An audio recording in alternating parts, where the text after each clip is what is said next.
Então, uma infinidade de processos que precisam ser avaliados para que eu possa chegar, emitir um laudo e falar aqui, ó. E é interessante que eu não digo no laudo, ah, tá mentindo, não tá mentindo. Isso é bacana. Isso não existe por quê?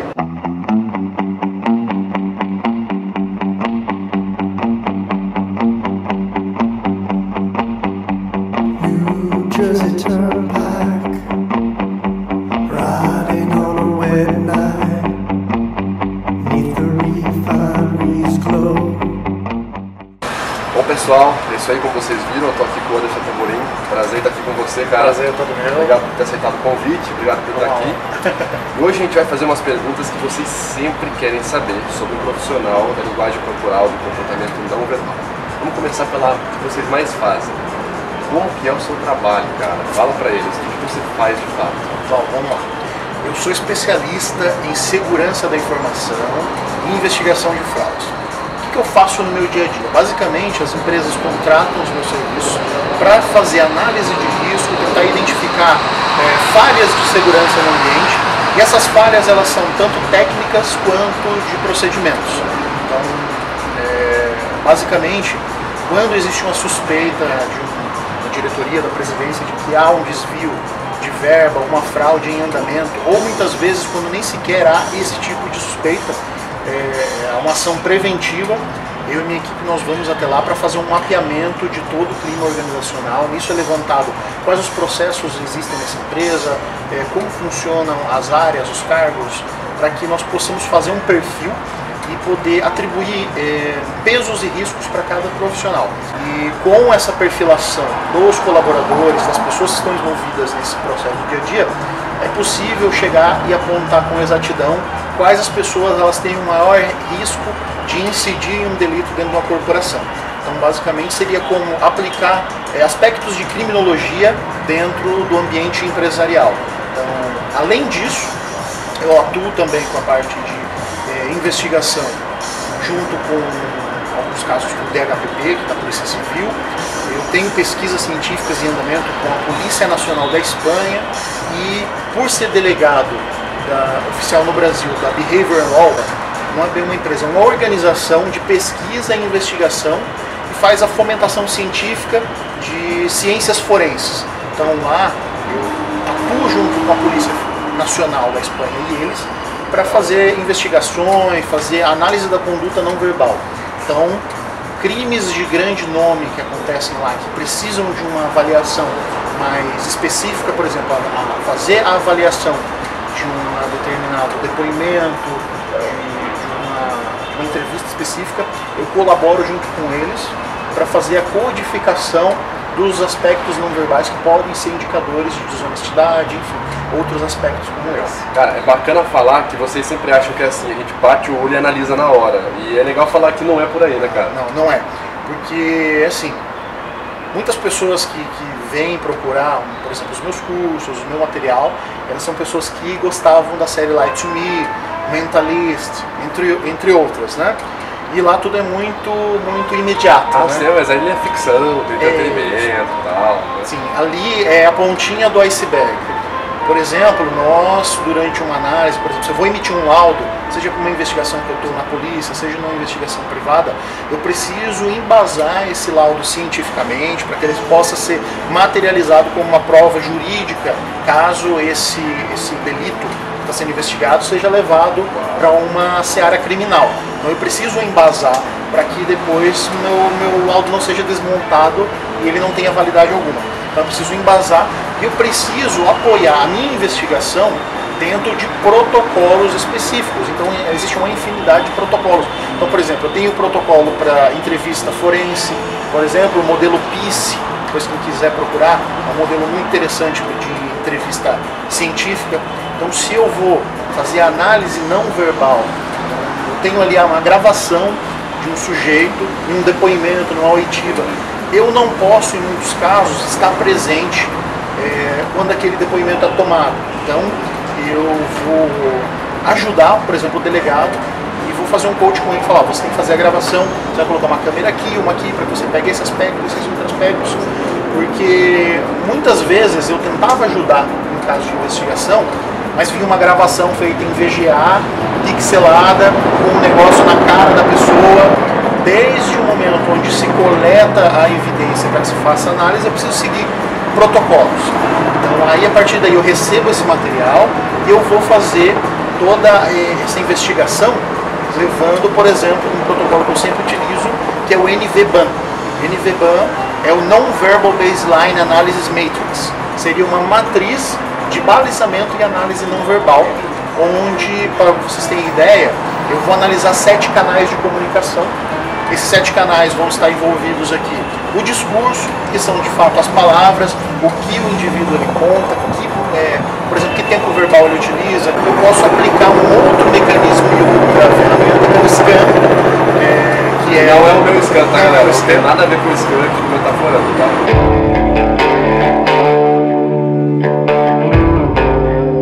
É o scan do Avinoam Sapir, que é o Scientific Content Analysis. Basicamente, eu vou pegar as palavras que o indivíduo, como ele conta, e eu consigo identificar, por exemplo, se há indícios de inventividade em uma história que ele está me apresentando. Então esse é um canal. O outro canal vai ser a expressão facial da emoção, gestos, posturas, paralinguística. E outro aspecto também que é importantíssimo é a aparência. A aparência, como o indivíduo ele se porta no momento do depoimento. Imagine que ele é um rapaz que sempre está ternos caros, alinhado. No dia do depoimento ele vem com uma roupa toda maltrapilha, porque às vezes ele está tentando passar uma imagem ali de indefeso, uma infinidade de processos que precisam ser avaliados para que eu possa chegar e emitir um laudo e falar aqui, ó. E é interessante que eu não digo no laudo, tá mentindo, não tá mentindo. Isso é bacana. Isso não existe porque a mentira é um termo cientificamente em desuso. Porque a mentira é um termo guarda-chuva, né? Dentro da mentira nós temos ali ocultação, dissimulação, manipulação, entre outras, né? Então, eu falar que está mentindo, eu vou cair em um engano que é facilmente desmontado. Então eu aponto as incongruências. Basicamente eu estou falando que ele está mentindo, mas de uma maneira cientificamente correta. Você não vai colocar um cara na cadeia porque ele comprimiu a boca, né? Isso. Vai ficar bem legal.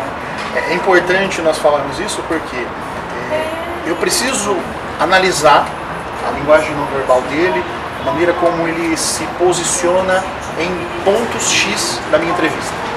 Porque é muito difícil você fazer uma análise assertiva se você não é a pessoa que condicionou ou fez o follow-up. Por quê? Se eu sou entrevistador, estou fazendo aqui uma entrevista científica com o Vitor, eu vou ter que fazer uma preparação para que a pessoa ela ganhe confiança, para que ela desarme as defesas, para que eu possa perceber os sinais. A hora que eu vou para um tema que é mais quente, por assim dizer, um tema que a pessoa vai, eu tenho a percepção que aqui eu acho que é onde ele está ocultando alguma coisa. A hora que eu aperto ali um pouco, como ele se posiciona? Ele recua, ele fica preocupado, ele mostra medo, e aí entra aquela coisa, mostrou medo, está mentindo.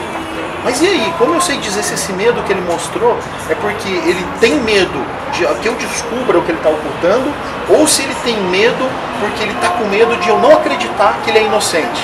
Então, o erro de Otelo, né? Isso, o grande erro de Otelo. Quem não conhece essa história, tem no livro do Ekman referenciando, é muito interessante. Procure lá. Então eu preciso saber, eu vi que ele mudou a postura dele. O que eu preciso descobrir além disso? Aí eu vou formulando perguntas. E existem maneiras de formular perguntas para que o entrevistador não manipule, o entrevistado não manipule o entrevistador. Que é muito comum nos casos de, por exemplo, pessoas que já têm uma experiência como psicopatas também. Psicopatas. Quem quiser estudar bastante sobre psicopatas, eu sugiro procurar os trabalhos da doutora Lilian Romero Sanches. Fica aqui embaixo tudo que ele está falando, tá, pessoal? Doutora Lilian Romero Sanches, eu tive o prazer de conhecer no ano passado, que eu estive no primeiro congresso da expressão facial da emoção no México. Então ela estava palestrando sobre aspectos de expressão facial demonstrada por psicopatas, né? Então, por exemplo, o psicopata, pesquisa inovadora, porque é uma pesquisa nesse nicho específico eu não vi nada até agora. Porque o que acontece? As pessoas perguntam muito nos cursos, psicopata é verdade, que não é? Não dá pra pegar. Não dá pra pegar. O que acontece? Imagine que eu tenho aqui uma bússola que eu calibro para entrevistar, analisar uma pessoa, dadas as devidas proporções, como o Carl Lightman fala lá, né? Eu estou analisando as pessoas comuns, não o que quer explodir as igrejas. Então eu preciso, antes de entrevistar, ter um acesso a uma perfilação. Então, por exemplo, nisso entraria alguém que faria isso muito bem, é o psicólogo forense, né? Que traça todo o perfil de psicopatologia. Então eu preciso saber se essa pessoa... Nossa, vai falar se é imputável, inimputável. Isso. Às vezes a pessoa está ali num surto psicótico ali, a pessoa, você vai entrevistá-la, ela vai falar que está vendo o unicórnio ali, e você, porque ela acredita nisso. Tem um caso muito engraçado aqui no Brasil, se não me engano foi em Goiás, o Thiago, aquele assassino da motocicleta, que atirava, ele deu uma aula de esquizofrenia no auditório ali, falou, sou esquizofrênico, falou todos os sintomas, tintim. O Léo, que foi o psicólogo forense, falou assim, ó, uma coisa é você falar os sintomas da psicopatologia, outra coisa é você ter. Como que um esquizofrênico, né, que em tese é um cara despreparado e impulsivo, troca as placas de carro, vai em supermercados em horário X, em dias X, carros de família, quando a família inteira está no supermercado, que ele sabe que vai demorar mais, pega a placa deles e troca, entendeu? Então tudo isso precisa ser levado em consideração. Muitas vezes, é claro, não se tem isso, né? Então, por exemplo, eu recebo lá uma gravação de um depoimento de um camarada que matou um vigia e existe ali a suspeita de que ele está envolvido, ao mesmo tempo que eu posso ajudar, eu posso atrapalhar muito se eu fizer uma análise superficial. Imagine que eu indicar os caras para outro lado. Posso fazer com que ali se perca semanas, da mesma maneira que eu posso ajudar a economizar muito tempo. Nossa, cara, isso é complicado, uma maneira muito tênue de ajudar e prestar um desserviço, né? Isso, porque o que eu falar ali, querendo ou não, gera algum viés, em um nível maior ou menor. Se eu estou assinando ali como um especialista, eu vou falar, estou dizendo que essa pessoa tem envolvimento. Por quê? No final da minha análise, eu vou levantar as inferências e dessa inferência eu vou sugerir uma hipótese para aquilo que eu estou vendo. Então, é assim, eu observo, faço a inferência. Inferência aqui, 2 minutos e 30 segundos do vídeo, Vitor mostrou uma microexpressão de medo, que é codificada ali como a 1, 2, 4, 20, 25. E ali, o que eu vou falar? Ó, ele demonstrou medo quando eu perguntei onde ele estava no momento do crime. Aí eu vou sugerir uma hipótese. Qual é a hipótese? A hipótese é que ele possa estar envolvido em algum grau de informação. Talvez ele não esteja lá, mas ele sabe quem estava lá. E ele já, o cérebro das pessoas, os gatilhos são muito interessantes. Nós nunca vamos saber por que uma pessoa mostrou uma microexpressão. Isso levem para a vida de vocês. Nunca se pode saber por que a pessoa respondeu emocionalmente. Você pode fazer inferências e levantar hipóteses. Então, quanto mais inferências você faz, então você faz ali, pega ali as combinações dentro de um contexto e faz uma inferência. Sua inferência tem ali um pontinho mais alto de ser assertivo ou não. E ali é que eu faço uma sugestão do que pode ser uma intervenção. A intervenção é como o investigador pode tomar proveito dessa informação para gerar mais informação. Legal. Onde ele vai cavocar e como ele vai cavocar mais. Tipo, não pegue ali a curva da esquerda, vá pela direita que você chega antes. Mas ele não está falando para onde que vai, ele só está falando pede a curva da direita. Né? Nós não sabemos onde vai chegar. Isso aí é bacana falar da influência, é legal você falar do viés de confirmação. O viés de confirmação, perfeito. São as chamadas profecias autorrealizáveis, né? Então, aquilo, quando você... Quem procura acha, né? Então, quando você segue um viés de confirmação, basicamente, quando você procura a mentira, você só vai ver indícios de mentira. Sabe por que isso acontece? Porque nós vivemos ali respondendo emocionalmente sempre. Então, quando você se deixa levar pela emoção, lá na linha do tempo do episódio emocional, nós vamos viver algo chamado, que é o filtro de validação emocional. Basicamente, o seu cérebro vai começar a ignorar fatos, a menos que esses fatos estejam de acordo com a sua crença. Então, se você está enviesado de que a pessoa mente, todos os sinais indicadores de honestidade serão descartados. Seu cérebro só vai ver quando ela coçou o nariz, quando ela... porque ela olhou para o lado. E aí você vai perder uma infinidade de sinais que te ajudariam sobre de isso. fato. Eu tenho um exemplo muito bom sobre isso que ele acabou de falar, que naquele meu primeiro vídeo do Desvendando a Mentira, quando meu amigo viu que eu toquei a orelha e presumiu que eu estava com vergonha. Pegou um sinal só, dá uma olhada lá que vocês vão gostar. Se forma, faz faculdade, tem faculdade de linguagem corporal, tem faculdade de expressão facial, então, por favor. Isso, vamos lá. Bom, isso é bem interessante, principalmente para que eu possa direcionar pessoas que têm interesses sérios em consumir conteúdo sério. Mostrar não o caminho mais bonito, mas o caminho verdadeiro. Porque o caminho científico, ele é diferente do caminho do entretenimento, onde tudo é imediato, tudo é prático. O caminho científico, ele não mostra muitos resultados, ele te mostra mais porquês. A minha área de formação, é a área que eu mais me apaixonei, por assim dizer, é a área da expressão facial da emoção, que é a área que eu estudo há mais tempo. Por quê? O nosso rosto, a nossa face, ela é o primeiro mecanismo de comunicação emocional. O segundo mecanismo é a voz. Então eu tenho especialização no FACS. O FACS, ele é o Facial Acting Coding System, que é um mecanismo criado lá pelo Ekman em 1978, junto com o Ali Friesen, inclusive que o Vitor usa nos vídeos ali para demonstrar. Cantos dos lábios esticados e para baixo, narinas dilatadas, olhos arregalados e sobrancelhas para cima. Isso é medo. Qualquer outra coisa que fisionomia, psicologia do rosto, morfopsicologia, métodos alternativos que pessoas inventam por aí, que o FACS é o único instrumento que tem validade científica. Bom pessoal, esse foi o nosso vídeo de entrevista com o especialista, o Anderson Tomolin. O que vocês acharam? Comentem aqui embaixo. Se quiserem, façam uma pergunta diretamente para ele responde. Isso, fica à vontade. A gente faz uma collab no canal dele, uma colaboração claro. lá.